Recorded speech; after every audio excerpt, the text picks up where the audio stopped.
Come with me to my long-haul flight to London Heathrow. So first, mag-lounge muna tayo at kumain ng lugaw. Required yan kapag nagpa-fly ako ng international.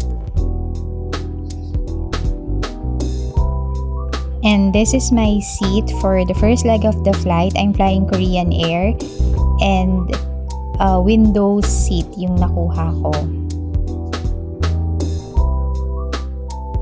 While waiting for the flight to take off, I checked their menu and at that point, kinukuha na rin nung assigned na flight stewardess yung order mo, kumbaga. And at that point, sobrang antok na ako kasi 11:30 PM yung flight na yan. Not long after na nag-take off, sinerve na rin agad yung aming dinner. And I ordered bibimbap kasi Korean Air yan, diba? Hopefully, or I'm hoping na masarap.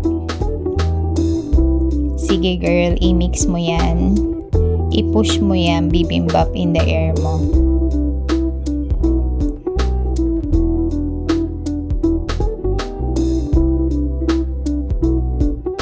Upon arriving at Incheon Airport, nagstay lang din ako doon sa lounge and kumain ako ng early breakfast because I think that's just around 4 a.m.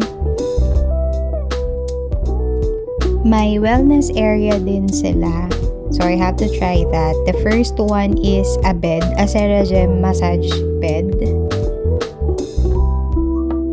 And dito ko mas nagtagal sa massage chair naman nila. Naka-individual room yan, so you have privacy. Pero ang masama doon, sobrang nakakaantok. At sa takot ko na hindi ako magising for my next flight, lumabas na ako at naglakad-lakad sa airport. Meron sila ditong store ng Gentle Monster at yung nakaka-amaze na kanilang art installation. On my way, may nakasalubong din akong super sipag na robot na muntik pa akong sagasaan. And just like that, we're going to the next leg of the flight. That's Incheon na to Heathrow, to London Heathrow.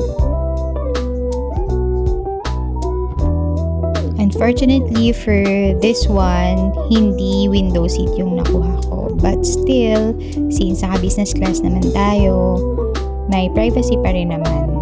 And let's do some haul ng amenity kit na provided nila. So first, they have a small bottle of lotion and eye mask, earplug. Dito ko na-amaze, nag-provide sila ng small na perfume. Ang cute niyan, para siyang naka-tester tube.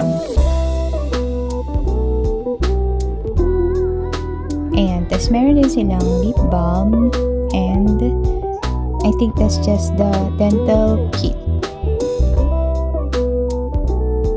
Then I arrive and this is my home for the next 14 days. We're staying at Hilton Woking. That ends my day 1 in the United Kingdom.